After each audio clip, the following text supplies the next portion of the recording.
ಮಂಗಳೂರಿನ Morgan gate ಬಳಿ ಇಂದು ಸಂಜೆ ಶೂಟೌಟ್ ನಡೆದಿದ್ದು, ಉದ್ಯಮಿಯೊಬ್ಬರು ಹಾರಿಸಿದ ಗುಂಡು ತನ್ನ ಮಗನಿಗೆ ಬಿದ್ದಿದ್ದು ಆತನನ್ನು ಆಸ್ಪತ್ರೆಗೆ ದಾಖಲು ಮಾಡಲಾಗಿದೆ.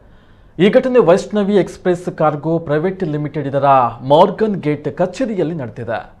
ಸಂಸ್ಥೆಯ ಮಾಲಕ ರಾಜೇಶ್ ಪ್ರಭು ಬಳಿ ಕೆಲಸದವರೊಬ್ಬರು ಸಂಬಳ ಕೇಳಲು ಬಂದಿದ್ದು, ಈ ವೇಳೆ ಜಟಾಪಟಿ ನಡೆದಿದೆ ಎನ್ನಲಾಗಿದೆ.